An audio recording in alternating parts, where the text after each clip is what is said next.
The Cuban Revolution saw Batista removed from power by Fidel Castro, but Castro initially just became head of the army. As agreed by the revolutionaries, Manuel Urrutia Leo, a liberal anti-Batista activist, became the next president, and Jose Miro Cardona, another liberal, became prime minister. Miro, however, quickly resigned, and Castro became prime minister, and conducted a tour of many nations in the Americas, including the USA in 1959. However, although he was not necessarily a communist himself at this point, he began appointing communists like Che Guevara into cabinet positions, angering President Urrutia. So the two men fell out, and Castro resigned as prime minister in July 1959, prompting thousands of his supporters to demand Urrutia to resign. He did, and Castro became prime minister once again, and largely ran the country, while Osvaldo Dorticos Torredillo, a communist, became president.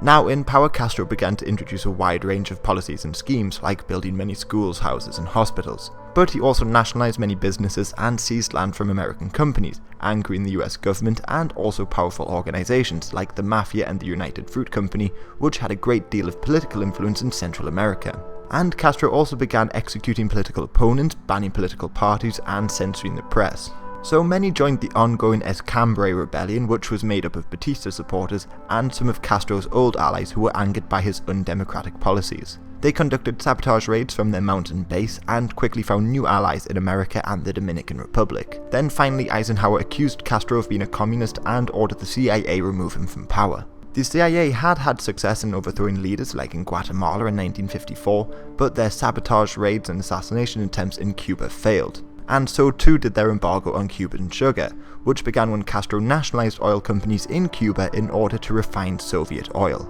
And relations got worse when a vessel carrying Belgian weapons exploded in Havana's port in March 1960. Castro had been importing weapons to expand his army and fight the rebels, and he blamed America for this explosion. And at a UN meeting in New York, Castro met with the Soviet leader Khrushchev and people like Malcolm X. So, now believing that Cuba was ready to become an ally of the Soviet Union, Eisenhower approved a plan of an invasion of the island. But hoping to hide their involvement in this invasion, the Americans recruited men from the large Cuban population in Florida which had fled from political persecution. Around 1,500 of these men were trained by the CIA throughout 1960, and the Americans acquired planes and ships that could not be traced back to them. They hoped this force made up entirely of Cubans would prevent the Soviets from getting involved, and believed it would encourage anti-Castro rebellions. However, in 1960 there was an election in the United States, and both candidates, Kennedy and Nixon, campaigned on being tougher on Cuba and communist nations. Kennedy won this election and quickly proved the invasion plan. In March 1961, former Cuban Prime Minister Miro was made head of the Cuban Revolutionary Committee, while the army was transferred to Nicaragua ready to launch their invasion. In mid-April, their bombers tried to destroy the Cuban Air Force, but Cuban intelligence had found out about the invasion ahead of time, and these bombings had little effect. So on the 16th of April, a small force was sent to Bahia Honda as a diversion, while the rest of the army was sent to the Bay of Pigs on the 17th. But they came under immediate fire, and the Cuban Air Force was able to destroy most of the ships carrying medical supplies and ammunition. Plus, the Bay of Pigs proved to be a poor landing site. Initially, the CIA planned to land in Trinidad, which had a better port and was closer to the rebels in the Escambray Mountains, where they could escape and join the ongoing rebellion should the invasion fail.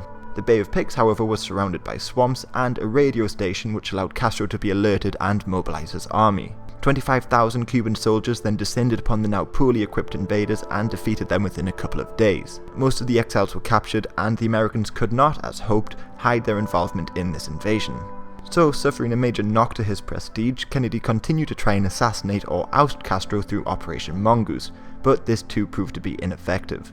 Castro, on the other hand, began to become more dependent on the Soviets for defense, and this would eventually lead to nuclear weapons being placed on the island and the Cuban Missile Crisis.